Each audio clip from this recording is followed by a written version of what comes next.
Boa noite, meus caros. Vamos agora para a aula de número 10 do nosso curso de Parte Geral de Direito Penal. Abordaremos hoje o conceito e evolução da teoria de crime, tendo como base o livro de Parte Geral de Direito Penal do Rogério Greco. Bom, antes de iniciar, eu queria dar uma dica de estudo para vocês que me auxilia bastante.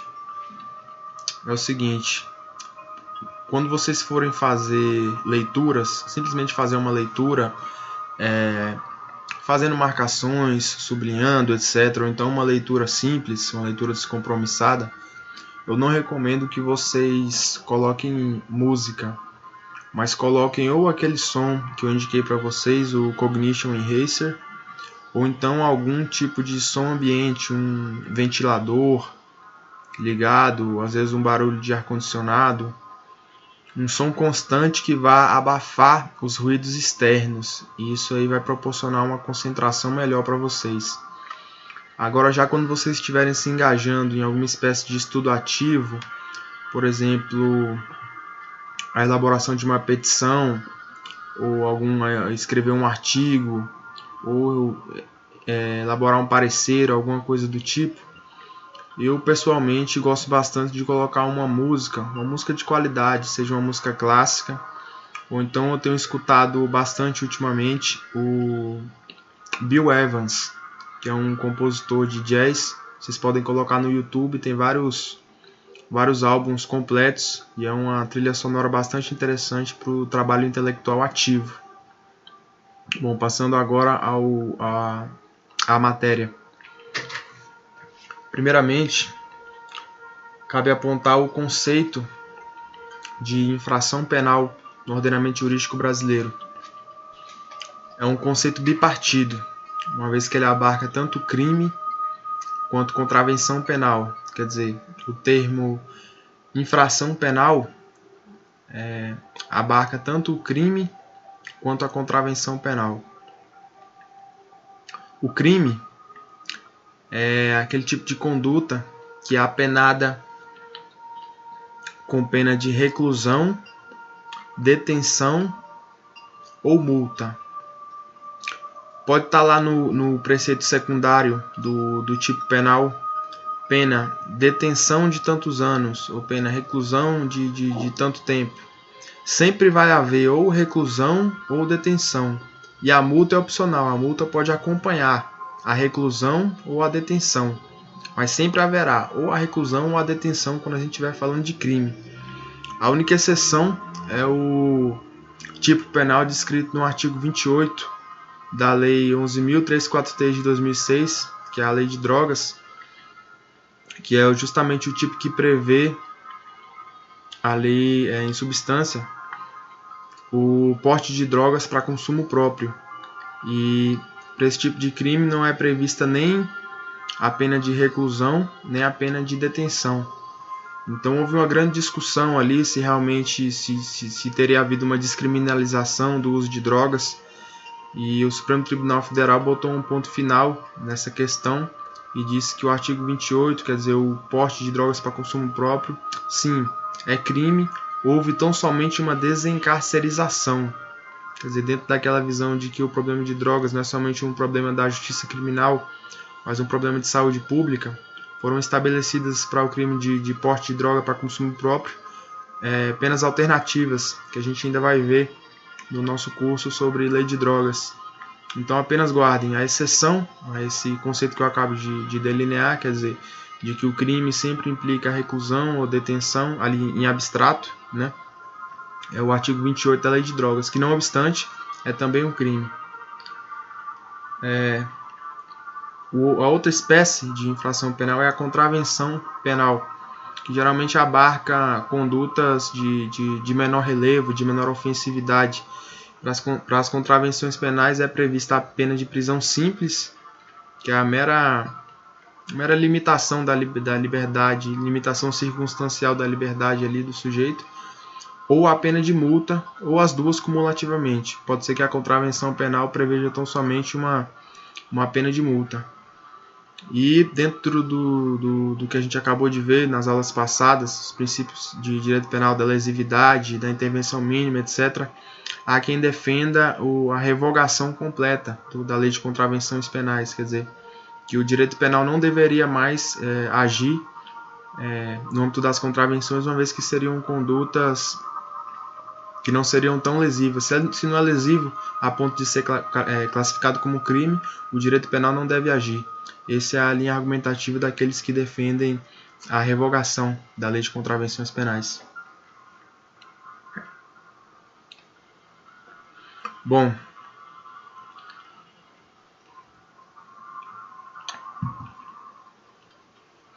a teoria do crime, ela tem uma função prática. A função prática dela é dar o subsídio teórico para a constatação da existência do crime. Quer dizer, essa é a função prática dela, possibilitar a constatação da existência do crime. Como a gente vai saber que está diante de um crime e não de um outro tipo de ilícito ou de uma outra conduta. Os elementos fundamentais do crime, eles exigem uma análise escalonada. Os elementos fundamentais são aqueles que a gente já viu anteriormente, que é o fato típico, a antijuridicidade e a culpabilidade.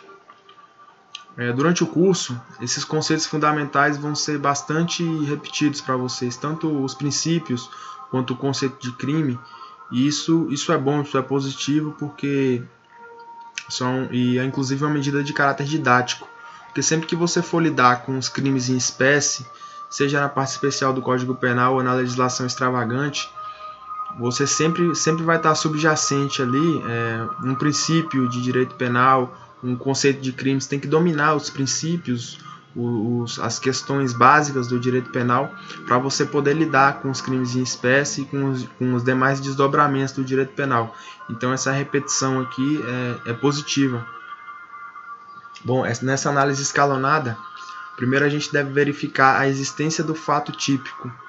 Verificou-se a existência do fato típico, aí então passamos para a análise da antijuridicidade, que é também chamada de ilicitude. Constatada a ilicitude, passamos à análise da culpabilidade. E aqui não se preocupe, porque nós vamos ter uma aula só para o fato típico, uma aula só para a ilicitude ou antijuridicidade, uma aula só para a culpabilidade. Por hora, somente guardem que essa análise é escalonada. Só se passa a análise do elemento seguinte depois de constatada a existência do elemento anterior. E a ordem é fato típico, antijuridicidade e culpabilidade. É importante também que a gente trate aqui a diferença entre o ilícito civil e o ilícito penal. E aqui eu me remeto às considerações que eu já fiz quando da análise do princípio da intervenção mínima. Quer dizer, o direito penal ele deve proteger tão somente os bens jurídicos mais caros à sociedade, ao ser humano, mas não somente, e essa proteção deve dizer respeito tão somente às ofensas mais incisivas, às ofensas mais graves. Então, ainda que um bem seja relevante, um bem jurídico seja relevante, por exemplo, a honra de determinada pessoa, se essa conduta for passível de ser reprimida por uma sanção de caráter civil, quer dizer, uma indenização ali por danos morais, o direito penal não vai agir.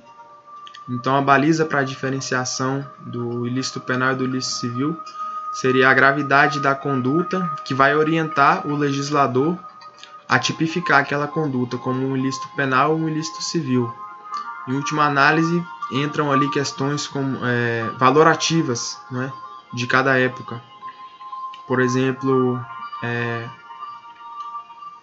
já foi crime, o adultério, por exemplo, já foi considerado crime. Hoje em dia não é mais crime, mas em tese é passível de indenização civil por danos morais. Tem tribunal que entende dessa maneira, que o adultério dá ensejo a uma indenização, uma vez se provocar humilhação, etc., ali, o desfazimento da família e coisa e tal. Então, é um critério da intervenção mínima, bem jurídico mais caro, intervenção incisiva, mas esses critérios vão orientar o legislador. Então, em última análise, a diferenciação do ilícito penal para o ilícito civil segue um critério jurídico positivo. Quer dizer, se está positivado ali como norma penal é crime, como norma civil é um ilícito civil. Mas eu estou dando para vocês o fundamento subjacente à questão jurídico positiva, que é esse, é o princípio da intervenção mínima.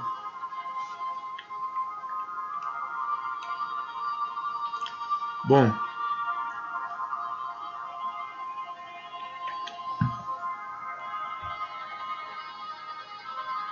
passando agora ao conceito de crime propriamente dito. O conceito de crime atualmente ele é eminentemente doutrinário. Em outras épocas já houve no próprio código, em códigos penais anteriores, códigos criminais anteriores, a definição do que seria crime inscrita no próprio código. Tem um exemplo aqui no livro do Rogério Greco. Por exemplo, no Código Criminal do Império de 1830, tinha lá: julgar-se-á crime ou delicto toda ação ou omissão voluntária contrária às leis penais. Atualmente não se segue mais um critério legal, quer dizer, não há no Código Penal ou em outra lei em vigor no Brasil a definição do que seja crime. Esse critério doutrinário é o critério elaborado pelos estudiosos do direito, mas é amplamente utilizado na prática pelos julgadores. Bom, o critério amplamente adotado no Brasil é o critério analítico de crime. Nós já tivemos a oportunidade de abordar algumas vezes nas aulas de princípio e nas aulas anteriores. Como eu disse, essa repetição é favorável para a fixação desses conceitos fundamentais de direito penal. O conceito analítico de crime ele se desdobra em fato típico, ilícito e culpável. Dentro do fato típico, nós temos 4 elementos. O primeiro elemento é a conduta, que pode ser uma conduta dolosa ou culposa. Nós vamos ter ainda aula sobre dolo e culpa, mas em linhas gerais,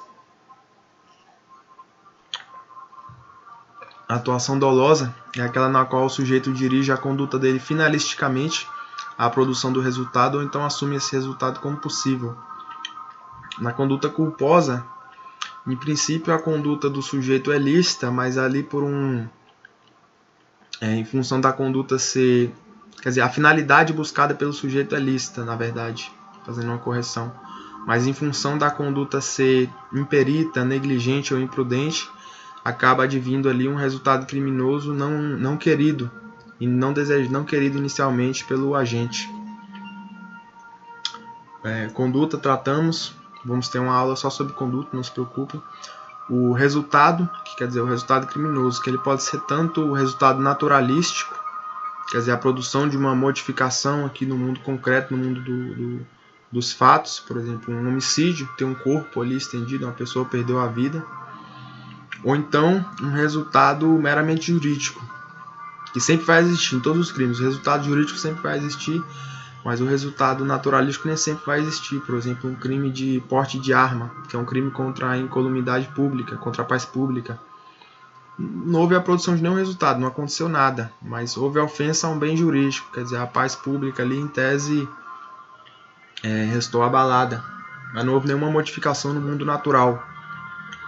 Nós vamos ter uma aula também só sobre resultado.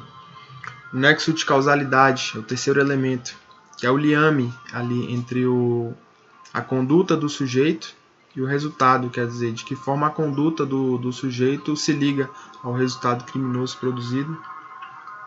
E o último elemento do fato típico é a tipicidade. Pode ser formal ou conglobante. O formal é aquela mera adequação do fato do fato ocorrido ao disposto na norma penal, e a tipicidade conglobante se desdobra em material e em tipicidade material e em antinormatividade. A tipicidade material é a efetiva ofensa ao bem jurídico protegido e a antinormatividade é o não fomento daquela conduta ou não permissão daquela conduta por desculpe, pelo ordenamento jurídico. Nós vamos ter também uma aula só sobre tipicidade. Por hora, aguardem. Fato típico: conduta, dolosa ou culposa, resultado, nexo de causalidade e tipicidade, que se desdobra em formal e conglobante. A conglobante abarca a tipicidade material e a antinormatividade. Segundo elemento do conceito analítico de... Retomando, o segundo elemento do conceito analítico de crime é a antijuridicidade ou ilicitude.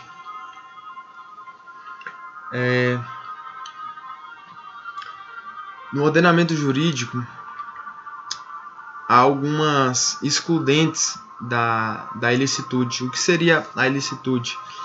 Seria justamente a contrariedade da conduta ao ordenamento jurídico. No entanto, essa ilicitude é excepcionada quando o próprio ordenamento jurídico permite que aquela determinada conduta seja executada. E aqui nós vamos ver justamente quais são as hipóteses em que essa ilicitude é afastada pelo próprio ordenamento jurídico. Nós teremos aqui uma aula só sobre ilicitude, porque há várias teorias sobre a ilicitude. Uma delas é que o fato típico por si mesmo já gera uma presunção de ilicitude. São várias teorias a respeito, seria necessária uma aula sobre o tema e nós vamos ter ainda essa aula. Por hora, aguardem que a ilicitude seria uma espécie de contrariedade geral ao ordenamento jurídico, e as excludentes de ilicitude expressamente previstas pelo ordenamento jurídico são o seguinte, quer dizer, as hipóteses em que em princípio se teria um crime, mas esse crime é afastado em face de uma permissão do próprio ordenamento jurídico.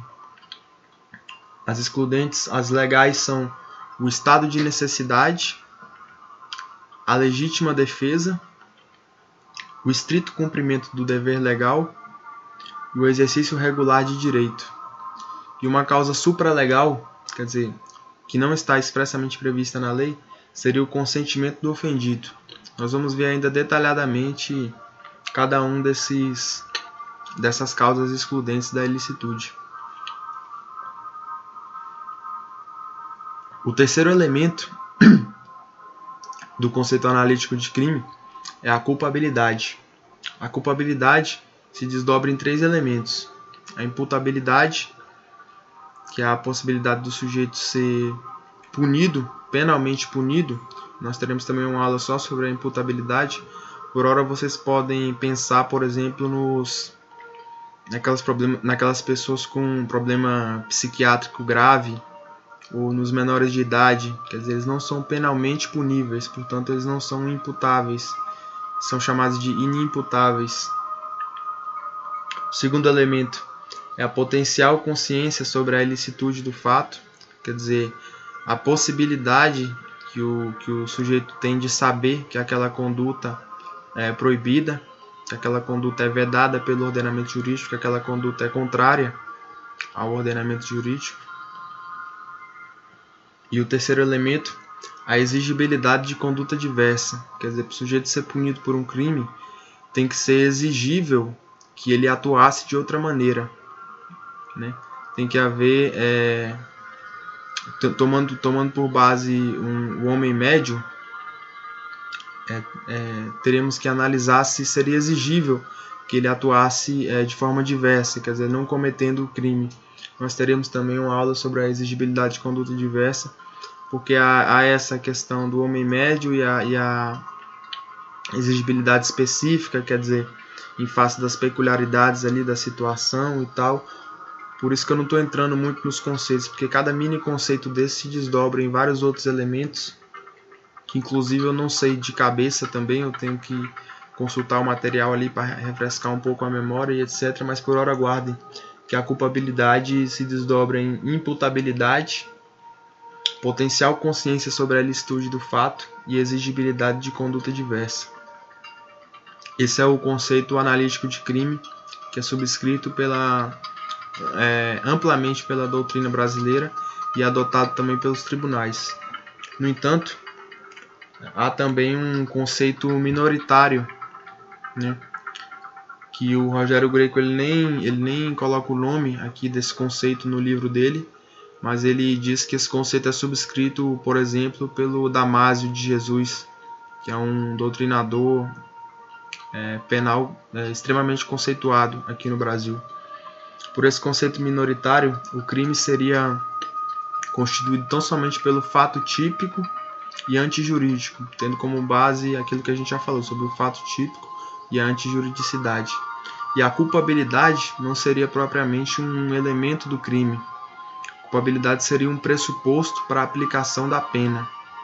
Então, o sujeito poderia ter praticado um crime, mas se ele não fosse culpável, quer dizer, se ele não fosse imputável, não tivesse potencial consciência sobre a ilicitude do fato, e não fosse exigível uma conduta diversa por parte dele, ele não seria punível.